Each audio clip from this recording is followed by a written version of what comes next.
What I do now is introduce myself. I'm Hal Coughlin. I'm here to introduce our author. And first I need to read a list of companies that support Bookstock. This is an all-volunteer and free event, and that's why we need sponsors. I've also put a donation bucket by the door that you'll be exiting. It's different this year. We exit that way because that brings you down to where the author will be able to sign books after the event, after the reading. But anyways, the following organizations, their generosity has made it possible to offer Bookstock without charge. And as I like to say at this time, this is when I'm known for mispronouncing names. So moving forward, the Jack and Dorothy Byrne Foundation, the Pauline Davenport Children's Fund for the Vermont Community Foundation, Mascoma Savings Bank, the Vermont Humanities Council, the Green Mountain Foundation, the Woodstock Learning Lab, the Economic Development Commission of Woodstock, Vermont, and special thanks to our media sponsor, the Vermont Standard, WCTV8 Woodstock Community Television. As you can see, they're taping all the authors, and if I understand it correctly, all of the authors will be available on the internet. So if you're not sure what they said, you'll be able to double check. Or if you are able to only go to one thing and there's two things you wanted to see, you'll be able to see everything on the internet. And also, last but not least, Vermont's oldest independent bookstore, the Yankee Bookshop. And I think that let's see, I do want to read the introductory notes for Peggy Shinn for her book, World Class. What makes a great team? Peggy Shinn answers this question in her book, World Class, the story of the dramatic rise of the U.S. women's cross-country ski team. In her Friday presentation, she will discuss what makes a great team and what led to their gold medal at the 2018 Olympic Winter Games. Shinn is a senior contributor for TeamUSA.org, the U.S. Olympic Committee's website, and has covered 5 Olympic Games. She has also contributed to all of North America's ski magazines, as well as several newspapers, for her work in ski writing. She is a 4-time winner of the North American Snow Sport Journals Association's Harold Hirsch Award. Her first book, Deluge, I hope I pronounced that right, is the story of Hurricane Irene and how Vermont saved itself. Raised in Vermont's Northeast Kingdom, Shinn spent 12 years living out west where she raced bicycles. She currently lives in Rutland with her husband, daughter, and apparently with no remaining cats. No remaining cats. It is my great pleasure to introduce you to Peggy Shinn. Thank you.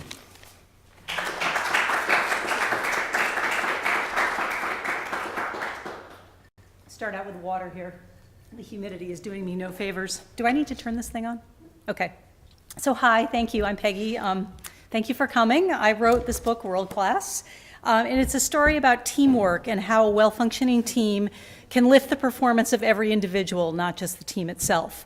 The idea for it was hatched in February 2012 in Novo Mesto in the Czech Republic. The women's cross-country team was competing in a relay, and it's an individual sport, but they do compete occasionally in relays where 4 women race one leg each of 5 kilometers. The men also participate in a relay, but they do 10 kilometers. In this particular relay in the Czech Republic, they finished 5th, which is better than they'd ever placed before. The U.S. women had been competing at the world level since 1970. Women's cross-country skiing was first allowed in the Olympics in 1952, but the U.S. surprisingly didn't put a team together until the 1972 Games. So between 1970 and 2012, they had really struggled if anybody's familiar with cross-country skiing, we never really made the first page of results. So the long-suffering women's cross-country ski team, who had never finished better than 9th in a relay, suddenly placed 5th. And when I talked to the women, I was interviewing them for TeamUSA.org, they all credited teamwork. All 5 of them, the coach credited teamwork. And I was intrigued by this because every team, athletic team that I had been on, and I've participated in a number of sports since high school, we hadn't really been well-functioning teams. Jealousy festered on the teams. Coaches tended to focus on our negatives, like everything we were doing wrong and very little of what we were doing right. They focused on the team stars, the best person on the team. And I found that as women, we tended to focus, when we didn't do well, that seemed to be a reflection of our self-worth. As I got older, I liked training with men. I found that men tend to beat each other up while training and competing, but as soon as the clock stops or the whistle blows, they're friends again. And in my work career, I've been on good teams and bad teams, but I'd never considered what made a good team, what the ingredients went into that, and that you could actually create a good team and nurture it. So in my work with the USOC, I've been working there for 10 years now, I started looking at other teams that were functioning well, like the women's swim team in 2012 and 2016. Nobody had heard of this girl, Katie Ledecky, who suddenly in 2012 won a gold medal in the 800 freestyle. And when I talked to Katie, she was only 15 at the time, I asked, what happened? Where'd you come from? And she said, well, everybody else on the team was doing so well, and the team was functioning so well, she figured I could do it too. And she did, and she's been doing it ever since. Same with the U.S. luge team. They train in Lake Placid. Erin Hamlin's won a bronze medal at the Olympics, and Chris Master just won a silver medal in February. They've really created a family on the World Cup, and quite a number of them. Summer Cook, Tucker West is another teenager who's suddenly been finishing on the podium, and they travel like a family. They get along like a family. And even my daughter's ski team at Pico, when she was a U14, the best kid on the team, there was a kid who was winning, and then there was my daughter who was finishing toward the end, and they were all friends, and they all cheered for each other. And I was just curious what went into creating these good teams. I thought about women and the effects of Title IX, which was enacted in 1972. And again, I found how men leave it on the field of competition. Perhaps women had yet to learn this skill, that it wasn't just athletics, sporting skills that we needed to learn, but athletes need to learn how to win, how to lose, how to be good teammates. One thing I noticed is my husband is an athlete as well, and I noticed he plays tennis, and I noticed that when a really good man comes onto his tennis team, the other men don't shy away and talk negatively about it. The new man who's good at tennis raises everybody else's level. So it's sort of like the rising tide raising all boats. Whereas my women's tennis team, when a talented newcomer came on the team, we all viewed it as an imminent threat of drowning. This rising tide was going to cause us to drown. So I started doing some research on teamwork, and there isn't a lot out there. There's a book that Vince Lombardi's son wrote about how teamwork can be used in the boardroom. I found a few other books like that, but nothing that really analyzed it from a scholarly level. I did finally find some papers that were written in 2007 by some Canadians at universities, and learned that the coach-athlete relationship is important.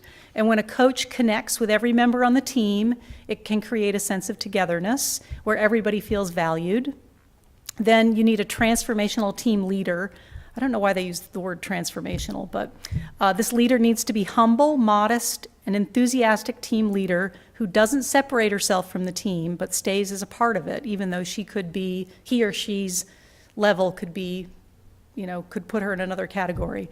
And that can motivate teammates and help raise their level of self-confidence. And then I learned that the team members themselves are important, and this is where I realized that there is an I in team. The individuals are important.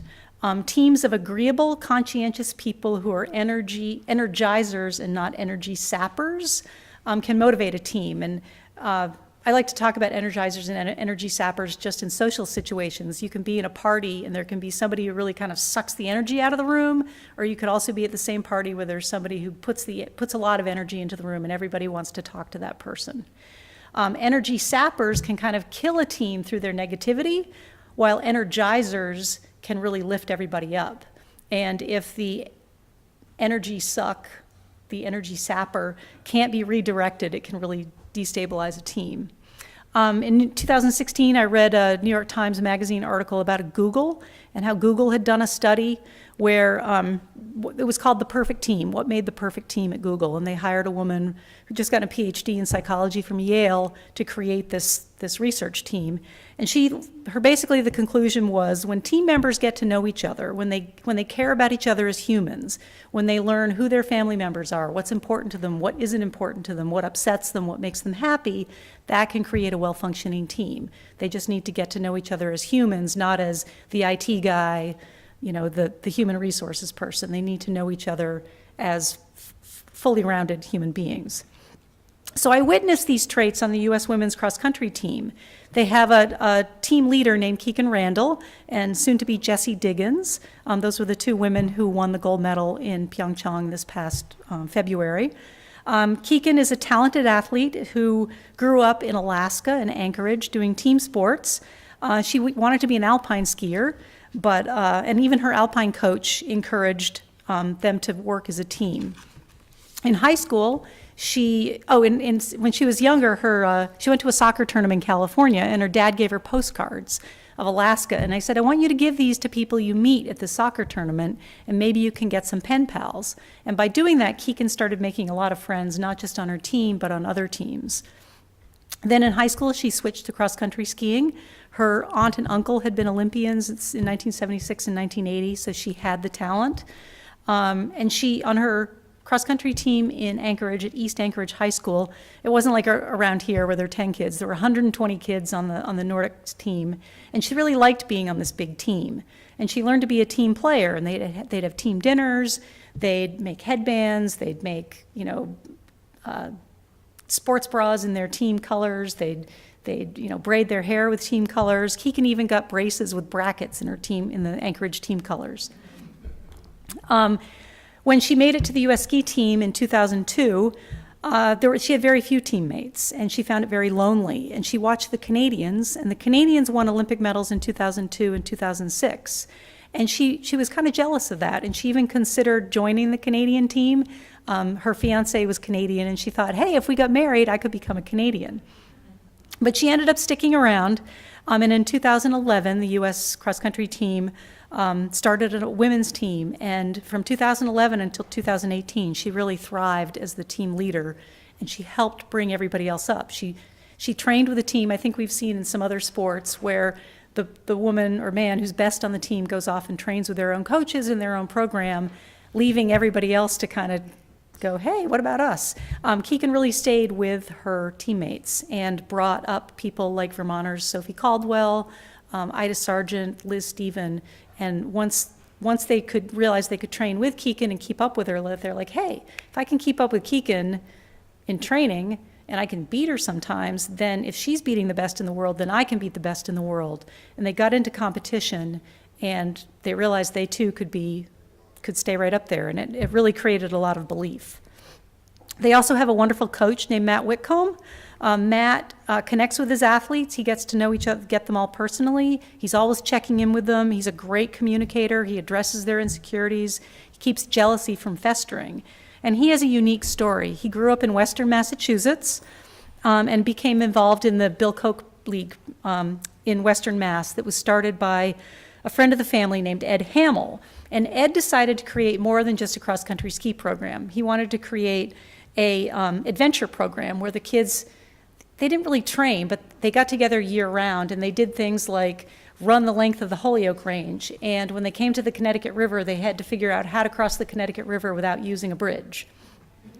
Or they'd be out running through the woods, and the coach would say, okay, you have to get to the top of that mountain. You can't use a trail, you have to go straight up, and anything you encounter, you have to get over. So if they'd come across a big boulder, they couldn't go around it, they had to get over it. And the older kids had to help the younger kids. So it really created this idea of a team and everybody helping each other, and that everybody was valuable on the team.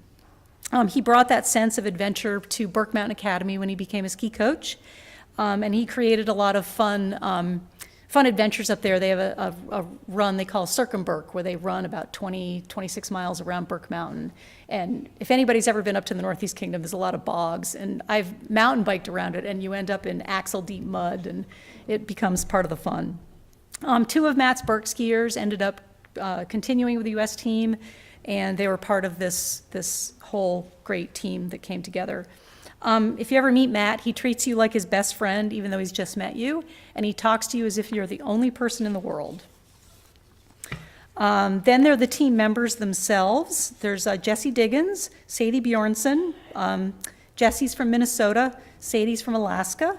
Vermonters Liz Stephen from East Montpelier, Ida Sargent from Orleans and Craftsbury, and Sophie Caldwell, who grew up in Peru, Vermont, and went to the Stratton Mountain School.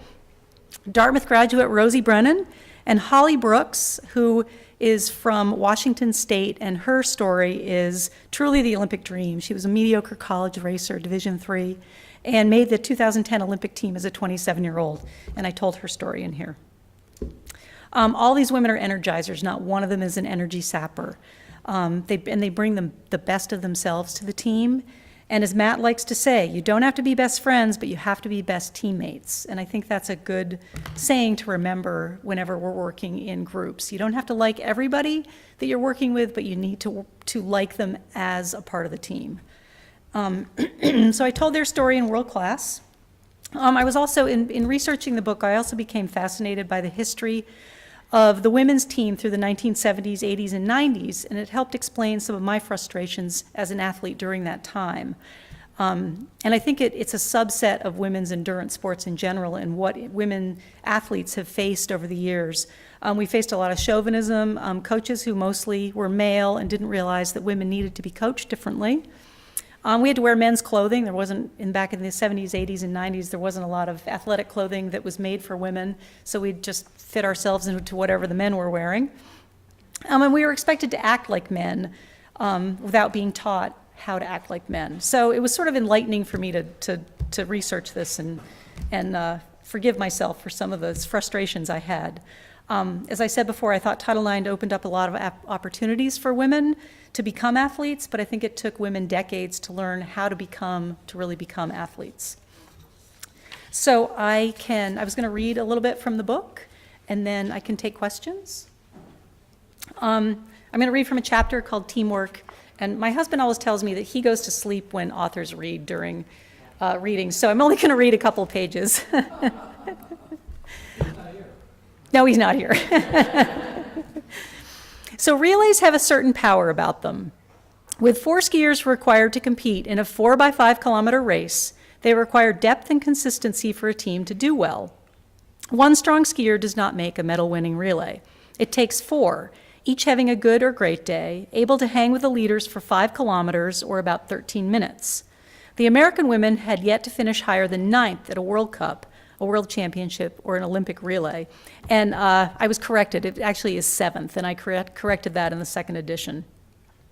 In mid-February 2012, the women, minus Sadie Bjornson, who was racing at the U-23 World Championships, traveled to Novo Mesto na Morave, I'm sure I butchered that pronunciation, in the Czech Republic for a 15-kilometer classic race on Saturday, and then on Sunday, the season's 2nd 4x5 kilometer relay.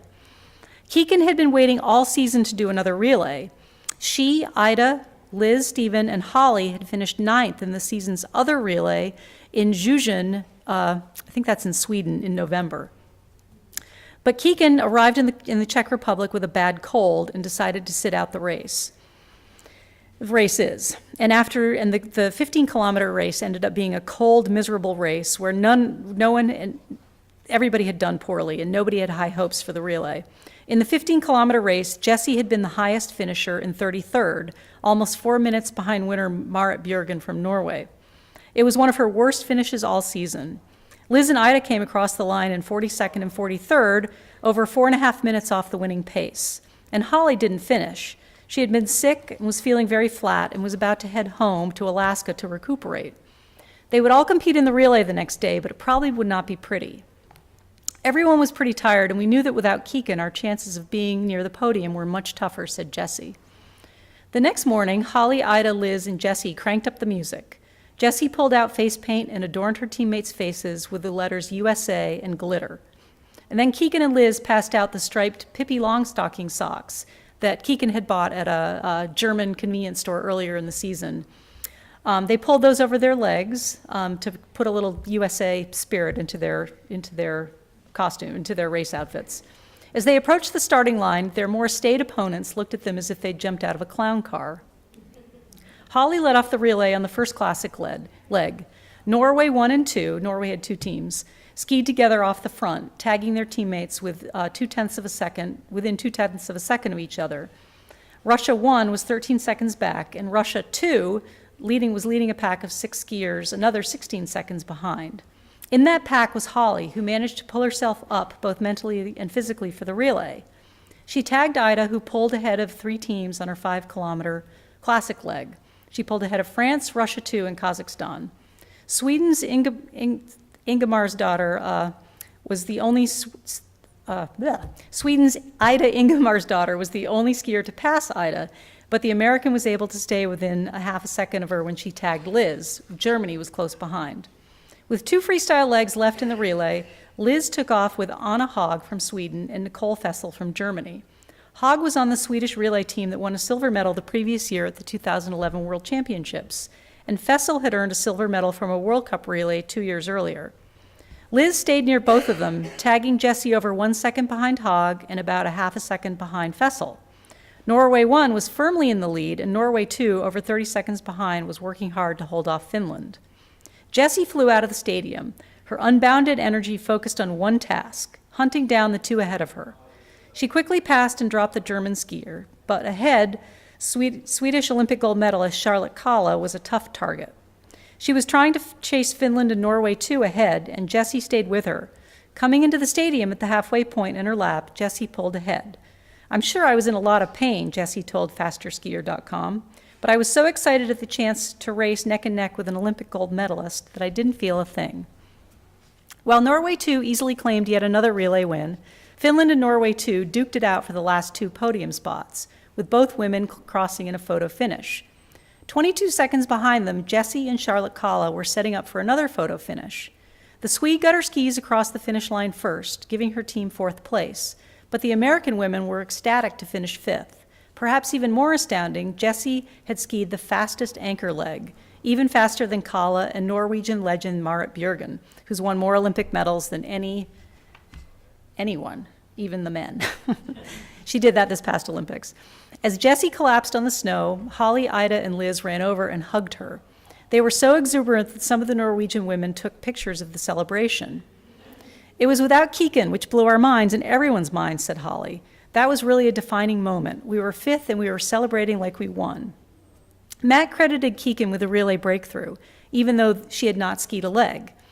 But it was the example that Kiken had set all those years that helped lead to the team's success. She had committed to being a professional athlete and was not distracted by school or a job. She had raced year after year and was undeterred by lackluster results. And even though she was not competing in the relay, she was out on the course cheering for her teammates. And Kiken paved the way by proving to our developing U.S. athletes that there is nothing holding us back from international success except wavering commitment, Matt said. By committing to the full World Cup schedule and making it part of their routine, the newer women on the team were no longer starstruck on the starting line. Rather than race domestically for a couple of months, they flew over to Europe for a handful of World Cups. The U.S. team now saw people like Marit Bjørgen and Charlotte Kalla every weekend. This helped them see that the mythical superstars were human. As Holly said, the girls from Norway, Sweden, and Germany are just like us. They have good days, bad days, strengths, and weaknesses. It's important for us to know that they are not unbeatable. Seeing them in line in the bathroom or at the food tent puts faces on the names, and they are no longer strangers. And within their ranks, the U.S. women were rising to the challenge. Rather than shun a brash, talented newcomer like Jessie, Kiken welcomed her, even roomed with her. As they were getting to know each other, what they like and what bothers them, and what their insecurities are and what their likes are, they also began to protect each other. They rally around Jessie when she bursts onto the scene as if they were celebrating their own victory, said Matt, and they'll rally around whoever is in a slump. The first person to greet Holly, Ida, Liz, and Jessie in the finish after their historic 5th in the World Cup relay was Kiken. That does not go unnoticed, added Matt, and that attitude gets perpetuated forward. Their performance in the Nova Meste relay was just a prelude to what was to come. The rising tide was finally raising all boats. And I forgot to say that Kiken Randall is the first U.S. woman to win the World Cup overall title in the sprint. She did that 3 years in a row in 2012, 13, and 14. She's had 33 World Cup podiums, I believe, and 13 wins. So she really is, or was, one of the best in the world. So when her teammates could keep up with her, they really knew that they were doing well. So now I thought I'd show some slides from the 2018 Olympics. I was there the night that the women won the gold in the team sprint. First of all, here's the U.S. women's team this year. This was taken in Davos, Switzerland in December. It's Rosie, Caitlin Patterson, who wasn't on the team, but she probably will be next year. Sadie Bjornsson, Sophie Caldwell from Vermont, Liz Stephen from Vermont, Keegan, Jessie Diggins, and Ida Sargent. This is the end of the relay. The media at the Olympics is sort of, the print media is sort of shoved over to the side. I did not have this good of a view. I pilfered this picture off the US ski team's website. This is Jessie Diggins coming up alongside Sweden, and that's Norway in the back. And she's just about to pass Sweden for the gold medal there. She shot her leg across and won. And that's Jessie and Keegan. Right after Jessie collapsed in the snow, and Keegan came over to give her a hug, and she said, "Did I just win the Olympics?" So they're celebrating afterwards. This is them. They went up right after the finish line's right here. Their teammates were right next to it, hugging each other. And what I think is important is, this is Sadie right here. And Sadie and Jessie in 2017 at the World Championships won a bronze medal in the sprint. And Sadie really wanted to be in this relay at the Olympics with Jessie and not Keegan. And the coaches ended up picking Keegan over Sadie. And Sadie was crushed. It was her chance to win an Olympic medal. But she was the first person to hug them and congratulate them.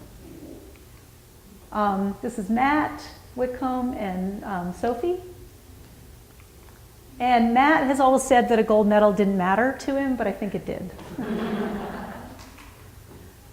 This is the podium. And I think this is important to show. These are the Swedes, Stina Nilsson and Charlotte Kalla. And this is Marit Björgen and Maiken Kaspersen Falla. And it wasn't like the American women beat the JV team. Marit's won more more Olympic medals than any other Winter Olympian, male or female. Maiken Kaspersen Falla was like leading the World Cup standings. Charlotte Kalla has 7 Olympic medals. Stina Nilsson was reigning world champion in the sprint. So it's pretty an elite crew that they beat. They are famous for dancing. That's one of their team building things. When they got up on the podium in Pyeongchang, they did a little dance. That's getting their medals and these weird little trophies. This was my view of the team sprint. I couldn't really see much. But I did actually spend most of the time in the stands with the families, which was really fun. I like this picture because this is the press conference for the media afterwards. And they ended up bringing the men's winners on too. And these two guys are heroes. They're like Michael Phelps or Tom Brady in Norway. And they didn't get one question from the media. And I love his face. And he's like got his fingers up his nose. So not getting any questions. This is a panoramic view of the cross-country venue in Pyeongchang. Very sunny. We had very sunny weather, but extremely cold there. Cold like I've never felt before, and I grew up in the Northeast Kingdom. And this was the first time Keegan had seen Matt after the relay. Got a hug. This is Keegan's mother. I stood in the stands with her, and her dad had made this giant head, which I thought was a little creepy, and it blocked people's view, but it was very sweet of them to do that. Her dad is waving this giant flag. The day after, I got to interview Keegan, and she let me hold her medal, USA House. That was her medal. It's very heavy. So this is a behind-the-scenes photo. What you guys see on TV, the NBC shows, is usually just the skiers with a nice backdrop, but really they're filming next to the porta potties. So I flew home from Korea on a flight with the men's curling team that had won gold medal, which was fun. And these guys got the ultimate upgrade on their flight. They got to go into the pilot seat.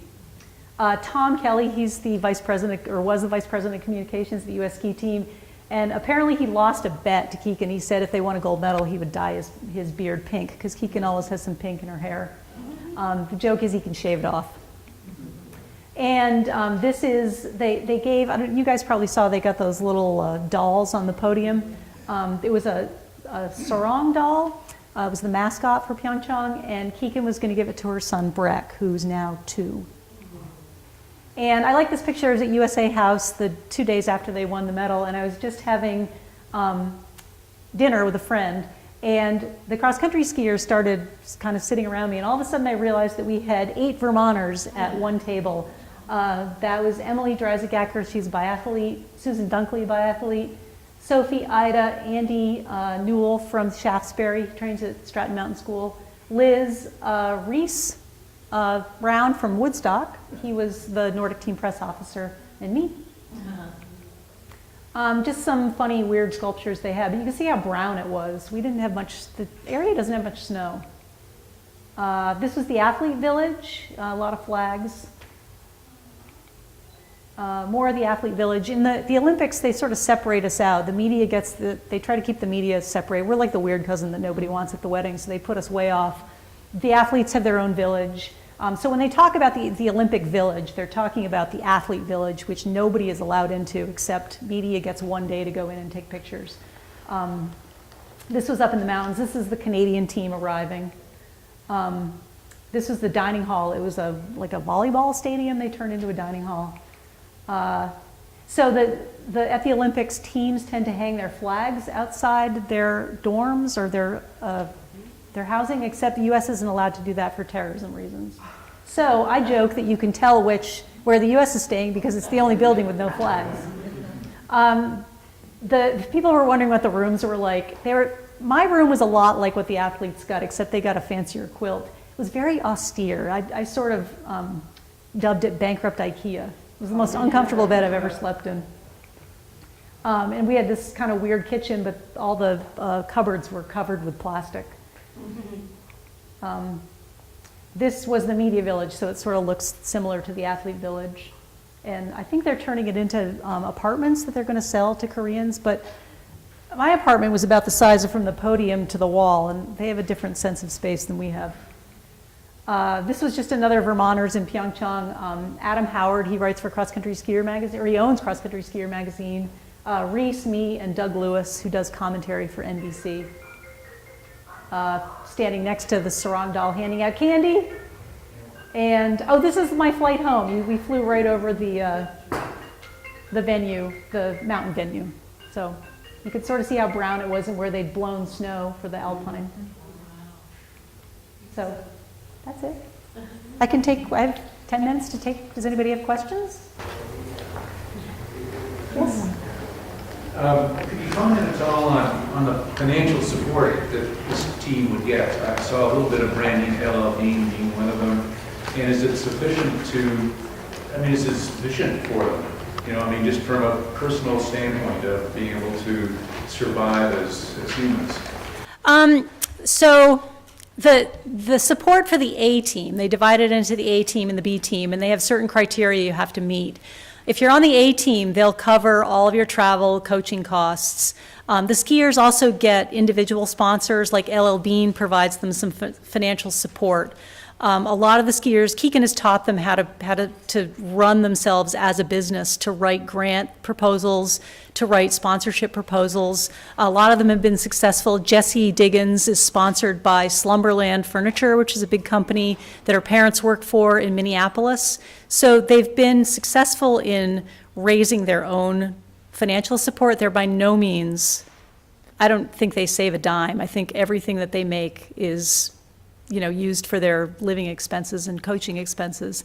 The U.S. has always been behind the 8 ball when it comes to waxing, and waxing is very important in Nordic skiing. The Norwegians show up with these, I should have showed some pictures of the wax trucks. They're these semi-trailers that the sides blow out and the top blows out, and they've got two of them, and they're these high-tech labs for waxing. In the US, any country that doesn't have a waxing truck is literally put into a storage container, like those containers they ship with, and it's this dark little cold room with no ventilation. So the the U.S. Ski Team Foundation helped the Nordic team raise $600,000 to buy a wax truck that they got this past year. So they're starting to make it work. A lot of the funding does still go to the Alpine team, but even for those skiers, it's only the top few that they're funding, and everybody else has to use, GoFundMe, rely on mom and dad, well-meaning, well-off relatives. It's a tough row to hoe. Other questions? Yeah. You talked a lot about, what makes a successful team, right? The people who bring the energy, avoid the people who take out the energy. But you also talked about what it takes to make a team, meaning get to know people as individuals, not just as sports participants, etc. Is that being adopted wider? I mean, how much impact does this research have on other teams in sports and beyond? Well, that was one of the reasons I wanted to write the book, because I'm not coaching. I mean, my daughter still participates in sports. She's 17.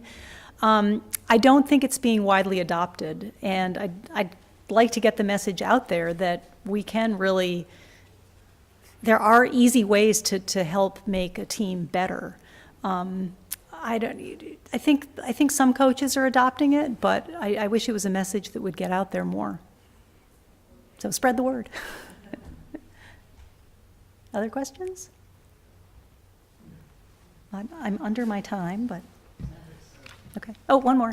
You mentioned something about the team being formed in 2011. A team was formed around her. They decided to create an all-women's team.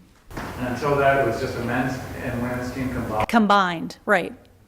And they had development skiers coming up, but they all trained together, and they realized, and it was part of Keegan's pushing, but Matt thought it was a good idea as well, that if they separated out and as a separate women's team, that they could see if that would help lift them up. But they still do train with the men. They have men's camps, but they definitely identify themselves as a women's team now. And the men are struggling. I mean, they're starting to come up, but I think their doping is still more prevalent in men's sports than it is in women's sports. I think there's a lot more money. Europeans still have a little bit of chauvinism toward women, so I think the male athletes are still there's more money going toward that, so I think doping is more of an issue, but that's all kind of off the record and speculation. I don't have any proof.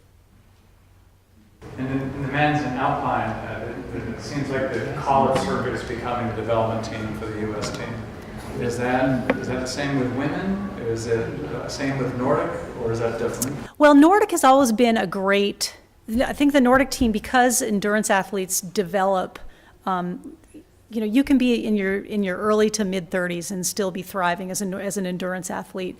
Where sports like alpine skiing, I think they tend to peak more in their mid-20s. So I think the U.S. team is still trying to identify alpine skiers as teenagers, where the timeline is just more forgiving in Nordic sports. So Dartmouth is one of the key programs in the key college programs in developing these skiers. I mean, Sophie graduated from Dartmouth, Ida graduated from Dartmouth, Rosie graduated from Dartmouth, Patty Caldwell's at Dartmouth right now. And also the way Dartmouth's schedule is set up with they don't have semesters, what are they called? Quarters, thank you, God. So you can apply to Dartmouth, and then they allow you to go for the spring semester. So you can go for 12 years in a row for the spring and still graduate. So they can allow you to take the winter off, fall and winter off to train and travel in Europe. The college, I used to cover college racing for Ski Racing Magazine back in the early 2000s, and all the coaches were like, why aren't they using college? Why the NCAA program should be a development program for the U.S. team. I think the U.S. team still views, by the time you're 18 years old, that's still a little old to be identified as a top I think there are people who are trying to change that viewpoint right now. Yes. Has global warming and the change of snowfall made a difference in your training? That's a good question. They're still able to find snow. They still are doing their regular camps. They go to Bend, Oregon in May where there's still snow. They go to Alaska to the Eagle Glacier, which is still hasn't melted. They go to New Zealand in August to train, and then they train in Park City in November where there's not snow. I think it becomes more of an issue in the wintertime when they'll go to France for a World Cup in December, and they have to blow a strip of snow through a farmer's field. But I think snowmaking technology is allowing them to get through global warming. I think we see that with the Killington World Cup. They're able to start blowing snow in October. But at a certain point, you can't blow snow anymore when it gets too warm. So, Would that make a difference, having blown snow in terms of your wax? yes, it does. But as long as you know what you're dealing with, you can wax for it. No, no, natural snow is flakes, and blown snow is like sand. It's like skiing on sand. So you just have to use different wax formulations for the different coefficients of friction that you get from those shapes, and temperature comes into play. But as long as they know, chemistry, better life through chemistry. Yes? You mentioned doping a little while ago. Is that still an issue on the elite level and any other levels? Yes. Yes, it is. There's always, when there's money to be made, there's always going to be somebody trying to learn through chemistry to subvert the rules. So I think it's always going to be an issue. And the people now are abusing what's called the therapeutic use exemption. If you can get a waiver if you have to use a certain medication, and I think that's starting to be abused. Interestingly, I learned that the entire Norwegian team is asthmatic. So they all have inhalers. I haven't verified that, but I mean, it could be true. I mean, breathing that hard in cold air can damage your lungs, but I don't see everybody in the U.S. team with an inhaler, so. Other questions? Or is that, we done? Okay. Thank you.